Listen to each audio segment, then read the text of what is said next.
بسم الله الرحمن الرحيم الرحمن علم القرآن خلق الإنسان علمه البيان الشمس والقمر بحسبان والنجم والشجر يسجدان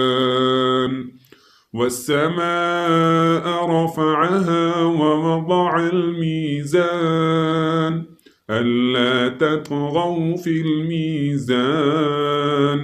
وأقيموا الوزن بالقسط ولا تخسروا الميزان والأرض وضعها للأنام فيها فاكهة والنخل ذات الأكمام والحب ذو العصف والريحان فبأي آلاء ربكما تكذبان خلق الإنسان من صلصال كالفخار وخلق الجان من مارج من نار فبأي آلاء ربكما تكذبان رب المشرقين ورب المغربين فبأي آلاء ربكما تكذبان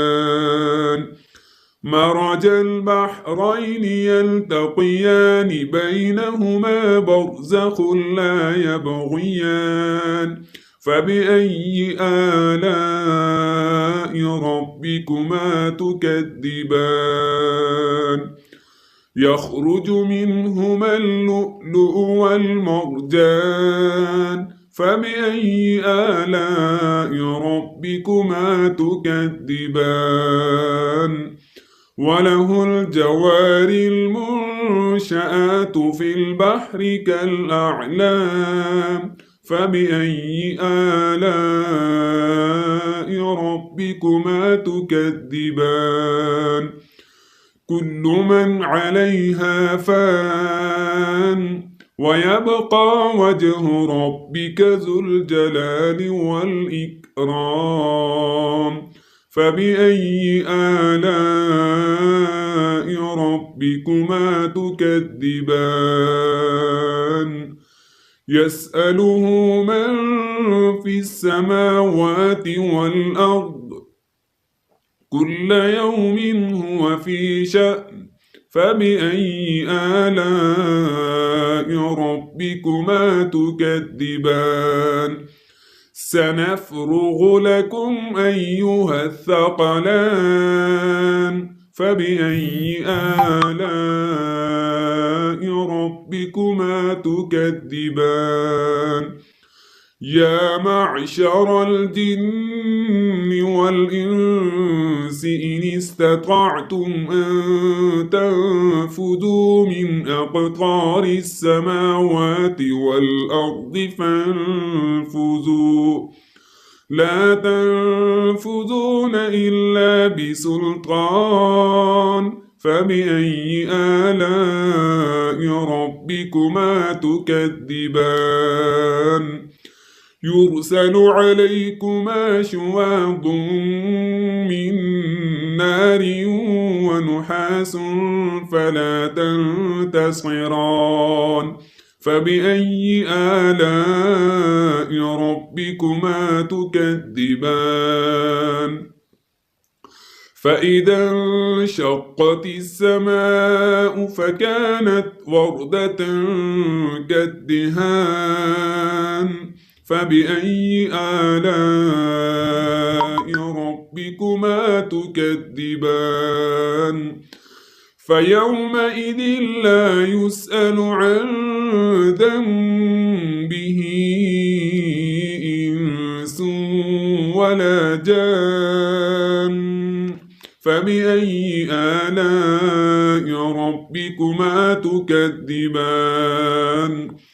يعرف المجرمون بسيماهم فيؤخذ بالنواصي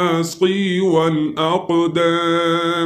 فبأي آلاء ربكما تكذبان هذه جهنم التي يكذب بها المجرمون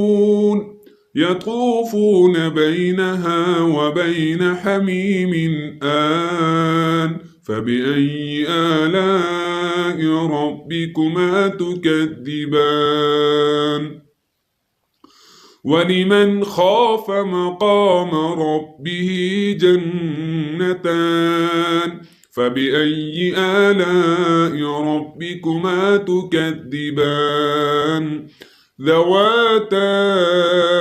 أفنان فبأي آلاء ربكما تكذبان فيهما عينان تجريان فبأي آلاء ربكما تكذبان فيهما من كل فاكهة زوجان فبأي آلاء ربكما تكذبان متكئين على فرش بطائنها من استبرق وجنى الجنتين دان فبأي آلاء ربكما تكذبان فيهن قاصرات الطرف لم يطمثهن إنس قبلهم ولا جان فبأي آلاء ربكما تكذبان كأنهن الياقوت والمرجان فبأي آلاء ربكما تكذبان هل جزاء الإحسان إلا الإحسان فبأي آلاء ربكما تكذبان ومن دونهما جنتان فبأي آلاء ربكما تكذبان مدهامتان فبأي آلاء ربكما تكذبان فيهما عينان نضاختان فبأي آلاء ربكما تكذبان فيهما فاكهة ونخل ورمان فبأي آلاء ربكما تكذبان فيهن خيرات حسان فبأي آلاء ربكما تكذبان حور مقصورات في الخيام فبأي آلاء ربكما تكذبان لم يطمثهن إنس قبلهم ولا جان فبأي آلاء ربكما تكذبان متكئين على رفرف خضر وعبقري حسان فبأي آلاء ربكما تكذبان تبارك اسم ربك ذي الجلال والإكرام صدق الله العظيم.